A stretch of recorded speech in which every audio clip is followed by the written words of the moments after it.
Please, if my co-chair could get the microphone technicians.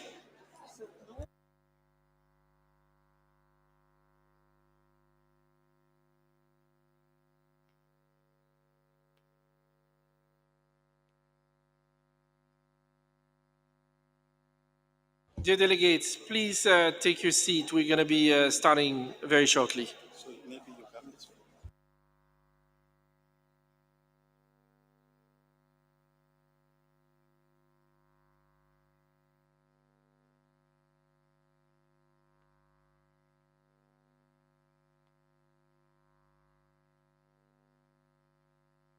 Technicians, can you give the microphone to the co-chair?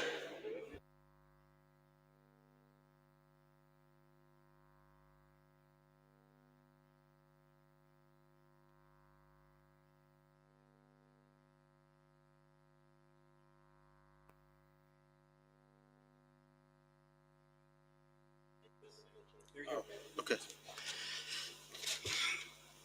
So, dear delegates, welcome back from lunch.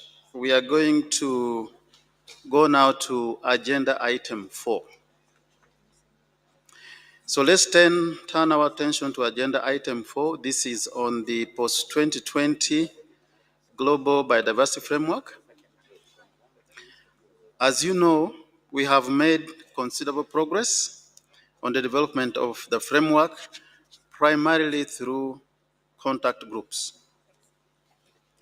At this meeting, we will continue to use contact groups, which will be chaired by 2 co-leads, and continue to build on the progress made in developing the post-2020 Global Biodiversity Framework during the 3rd meeting, as reflected in the annex to Recommendation 3.1, containing draft text of elements of the post-2020 Global Biodiversity Framework. For the elements that were not addressed in Part 2 of our 3rd meeting, the first draft remains the basis for further work, and the co-chair's reflection document remains available as a resource to assist parties and stakeholders in those discussions. At the closure of Part 2 of our 3rd meeting, various parts of the post-2020 Global Biodiversity Framework were at different stages of development. While some parts were subject to in-depth review, others were partially discussed, and some were not discussed at all. To advance our work on all parts of the framework to the same level of development, the elements of the framework that were not discussed, including sections A to E and H to K, will be addressed first. The contact groups will be the same as those we used in Geneva. However, we would like to propose an additional contact group. This is contact group 6, to facilitate the considerations of sections A to E and H to K. Additionally, during Part 2 of the 3rd meeting of the working group, discussions on milestones were facilitated by the friends of the co-leads in Contact Group 1, and the outcome of their work was appended to Recommendation 3.1. While the idea of having a specific section on milestones was not supported by most parties, there were suggestions to incorporate elements of the milestones into goals and/or targets.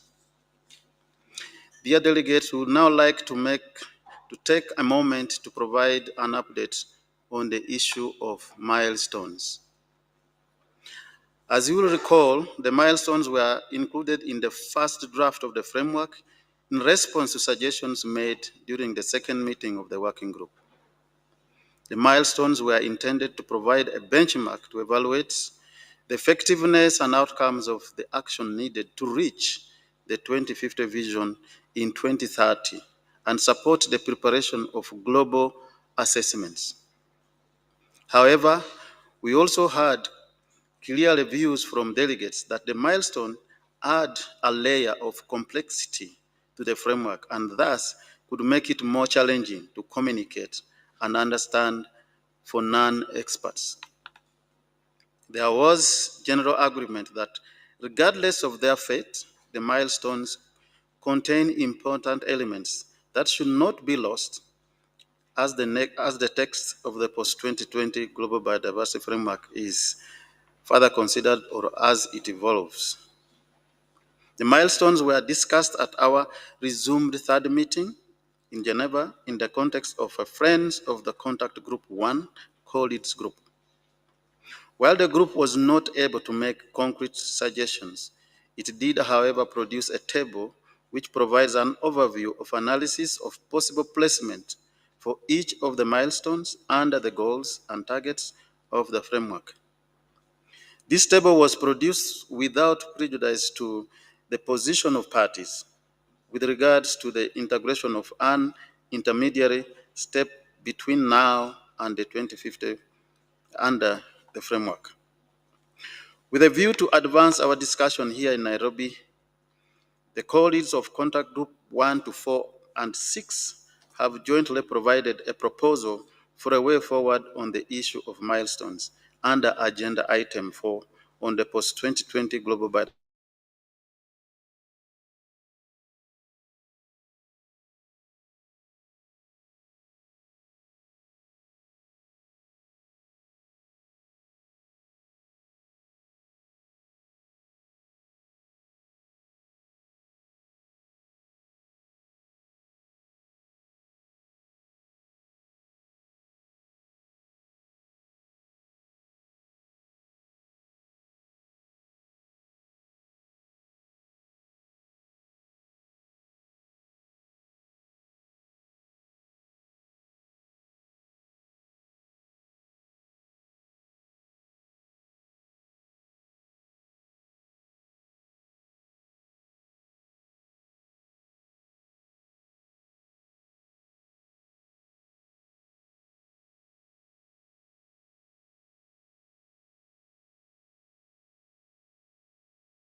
Minutes maybe.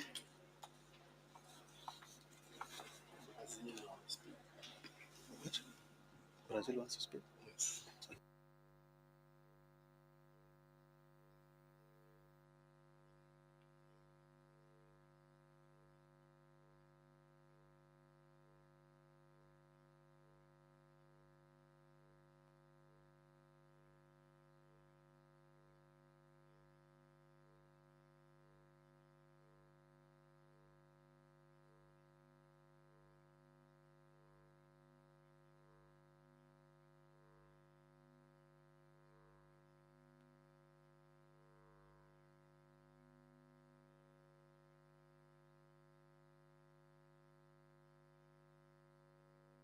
Technician, can you give the floor to my co-chair, please?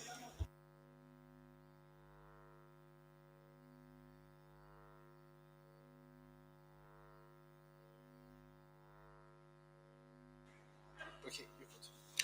Okay, dear delegates, let me try to go back a little. So I was saying, as per usual practice, these sessions cannot be, that is, of the contact groups, cannot be recorded or shared through social media. The contact groups will work in English, and accordingly, non-papers considered at the meetings of the group are in English. As per usual practice, the outcomes of the work of the contact groups will be provided as CRPs in all languages for consideration by the plenary. We urge parties and stakeholders to make the best use of time during the contact group. Remember, every minute, every second, every hour here is going to count, either negatively or positively in our favor. So please be mindful. If you misuse it, you will not bring back those minutes that you've lost. Post 2020 will be losing out. Before we go proceed, perhaps, Jyoti, you have an announcement?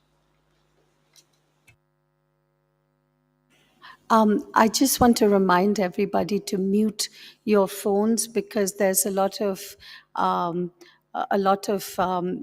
problems with the sound when the phones are not muted. So if you could just mute your phones, thank you.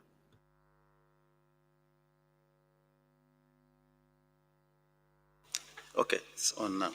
So, dear delegates, before we move to the next agenda item, we'd like to provide you with the names of the co-leads of the different groups and when they will meet. Contact Group 1 is focusing on goals, and this will be chaired by the following. We have Vinod Mathur of India and Nobe Bioloscher from Switzerland. The first meeting of this contact group will be held on Wednesday, 22nd June from 3 p.m. to 6 p.m. Contact Group 2 is focusing on targets 1 to 8 on reducing threats for biodiversity. This group is being chaired by the colleagues of Ms. Tiona Kashaba of Georgia and Ms. Rosemary Patterson of New Zealand. The first meeting for the Contact Group 2 will be held on Wednesday, 22nd June from 10 a.m. to 1 p.m. Contact Group 3, which is focusing on targets 9 to 13 on nature's contribution to people. This is chaired by colleagues of Ms. Gillian Guthrie of Jamaica and Ms. Gabrielle Obamaya from Austria. The first meeting for Contact Group 3 will be held on Wednesday, 22nd June from 10 a.m. to 1 p.m. Contact Group 4 is focusing on targets 14 to 21 on tools and solution. This group has been chaired by the colleagues of Ms. Ann Taylor of the European Union and Mr. Jorge Moreno of Colombia. The first meeting for Contact Group 4 will be held on Wednesday, 22nd June from 3 p.m. to 6 p.m. Our new Contact Group 6, will be chaired by Ms. Mary May Jeremy Muzungwile of Seychelles, and Miss Caroline Caceres of Canada. Contact Group 6 will hold 2 meetings. When actually they are going to meet immediately when we close this session, and that meeting of theirs will last up to 6.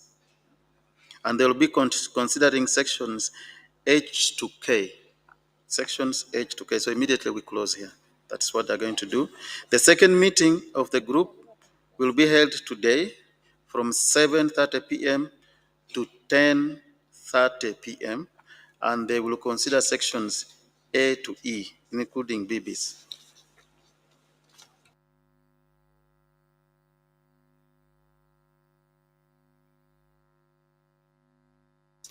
Okay, so distinguished delegates, before we go to the next agenda item, I think there is a request for the floor. Brazil? Thank you very much for giving me the floor, Mr. Co-Chair. I'm just very briefly would like to make a comment on the issue of milestones. Brazil is appreciative on the efforts of the co-chairs and co-leads to propose a way forward to address the outstanding and controversial issue of milestones. Brazil, like other parties, remains concerned with an approach that would include in the GBF elements considered simultaneously both as outcomes and as tools to track progress by 2030 regarding the 2050 goals. We are willing to consider these concerns in future discussions under the contact groups. When we last met in Geneva, the working group concluded that the GBF should be simplified. As you rightly pointed out, Mr. Co-Chair, we also concluded that we should refrain from adding layers of complexity into the text, so that this current meeting could truly be an occasion to engage constructively and clean the text as much as possible before our COP, for which we now have a date. In Geneva, there was a broad agreement to drop the notion of milestones. This is why we were surprised to read the proposal by the co-leads as contained in document CBD Working Group 2020-04 in 5, published just a few days ago. It seems to depart from the spirit of the discussions held and the agreements achieved in Geneva. The proposal also seems to preempt a needed but separate discussion, that is, whether tools to track progress would be envisaged, and if so, what they should look like. Brazil remains deeply concerned with an overall imbalance in this entire negotiation regarding the 3 pillars of CBD. This imbalance would be further aggravated by the proposal presented by the co-leads, since milestones regarding conservation would be included directly in Goal A, while those regarding sustainable use, ABS, and means of implementation would be dispersed in targets and sections of the GBF. From our vantage point, such an approach would not lead to the best possible implementation of the convention and therefore would not be acceptable. My delegation therefore calls attention to this imbalance and calls for further discussion on this issue. Thank you very much, Mr. Co-Chair.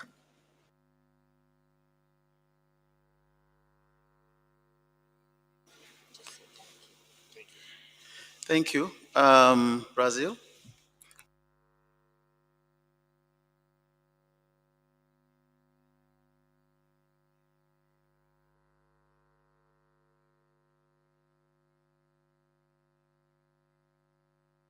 One, please.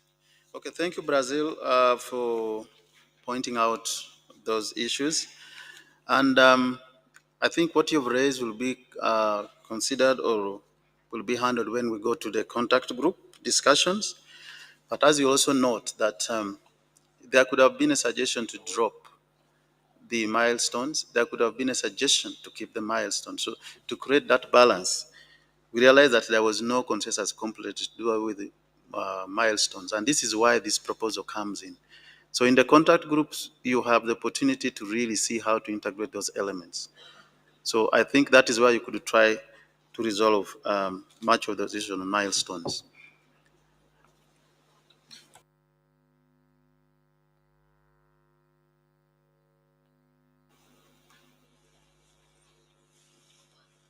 Okay. I don't see on my screen here, but there's no way on my co-chair screen, no way. Thank you, Co-Chair. Just to say that Norway fully supports the suggested approach on milestones from the co-chairs.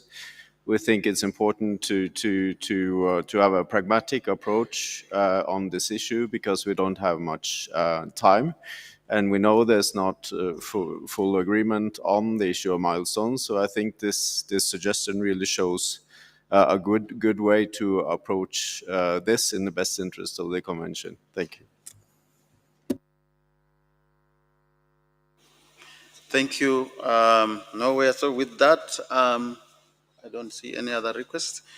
Dear delegates, let's now turn our attention to the next agenda item, and I hand over to my co-chair. Thank you, Francis. Let's now turn to item 5 on digital sequence information on genetic resources. Distinguished delegates, let us now consider this. You will recall that we made good progress at part 2 of our third meeting with the adoption of recommendation 3.2. This recommendation included a request for the informal co-chair advisory group to continue its work and to provide advice on several further areas. Today, we will hear a report from the co-leads of the informal advisory group regarding the progress and outcome of its work and the preliminary result of the independent review. We would like now to invite the co-leads of the informal advisory group to introduce their report. Ms. Laktisha Chivamulomoni of South Africa, you have the floor. Can the floor be given to South Africa, please? Thank you, Mr. Co-Chair, and greetings to all. On behalf of my colleague, Mr. Gaute Fong Hansen, and I am happy to present our report on the work of the Informal Co-Chairs Advisory Group on digital sequence information on genetic resources, which covers the work carried out since the third meeting of the open-ended working group on the post-2020 Global Biodiversity Framework.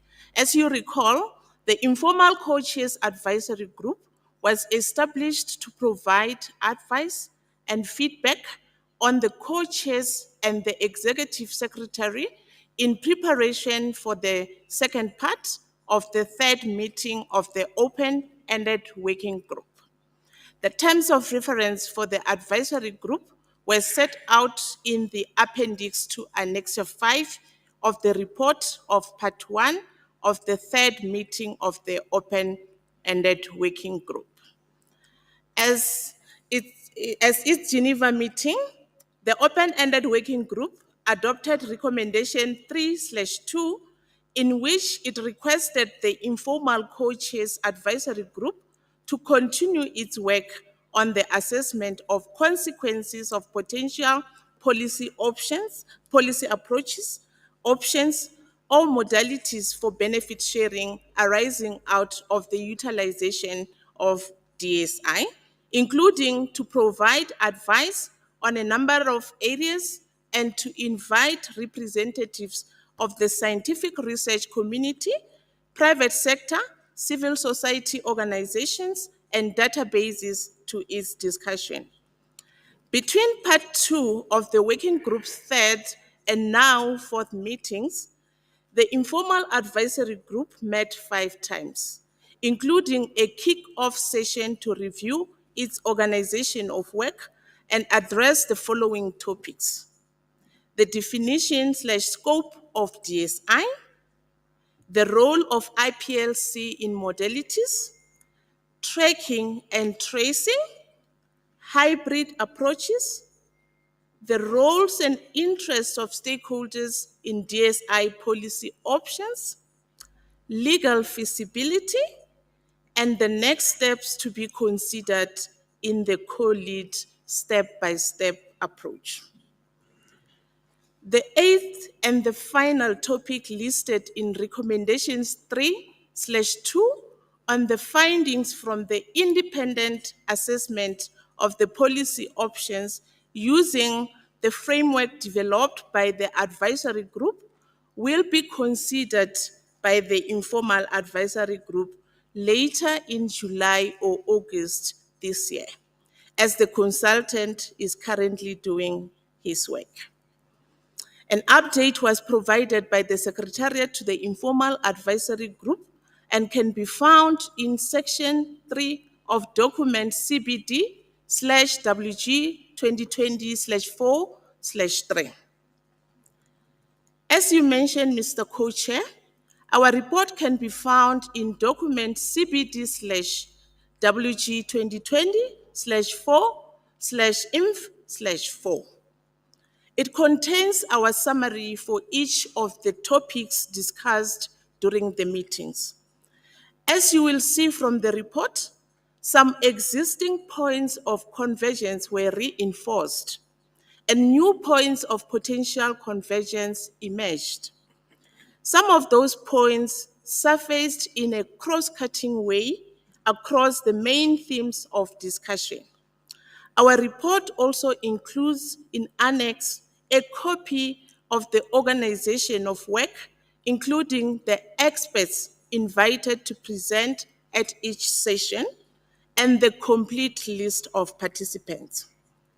Throughout our work with parties on DSI, both in Geneva and through the Informal Co-Chairs Advisory Group, a positive and constructive spirit has prevailed, which we hope that the discussion of the Informal Advisory Group, as summarized in document CBD/WG 2020/4/3, will be of use to all parties and stakeholders throughout the week here in Nairobi. Finally, we would like to take this opportunity to thank the co-chairs, parties, Indigenous peoples and local communities representatives, as well as the stakeholders and experts who responded to our invitation, for the trust they placed in us in guiding the work of the group, and for their willingness to engage in a constructive exchange of ideas. I also thank the Secretariat for the technical and logistical support provided to the work of the group. Thank you, Mr. Chair. Thank you very much, South Africa. Distinguished delegates, to continue to make progress under this item, we would like to invite Contact Group 5 to continue its work under this agenda item. Ms. Lactitia Chivamolomoni and from South Africa and Mr. Gote Voigt Hansen from Norway will continue to serve as co-leads of this contact group.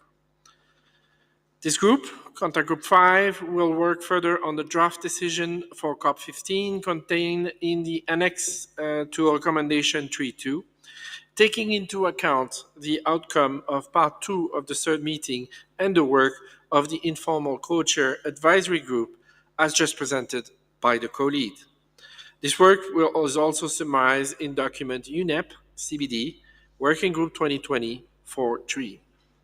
The first meeting of Contact Group 5 will be on Wednesday, 22 June from 7:30 p.m. to 10:30 p.m. Can I take it this is acceptable to everyone?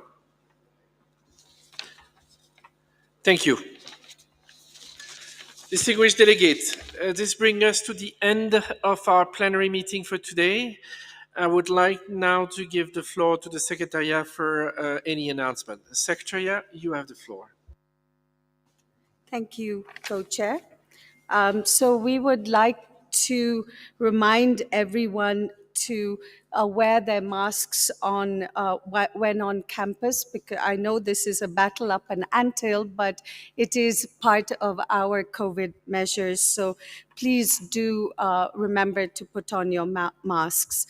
I also want to let you know that that we will be starting the Contact Group 6 meeting in this room 5 minutes after the plenary ends. And for anyone who is on Interactio, you will have to disconnect and rejoin from the Contact Group link, because there are two different links, one for the plenary and one for the Contact Group. Also, just to remind you, and so today, all day, from now onwards, will be Contact Group 6. And tomorrow morning, we will start with contact group 2 and contact group 3 from 10 a.m. tomorrow. And please check the schedule all the time on our website. Thank you very much, Co-Chair. Thank you. This brings us to the conclusion of this plenary today. Our next plenary meeting is scheduled for Friday, 24 June at the same time. We will take a stock of progress in the contact groups and conduct a first reading of the draft decision for COP15 on the post-2020 Global Biodiversity Framework. The meeting is now closed.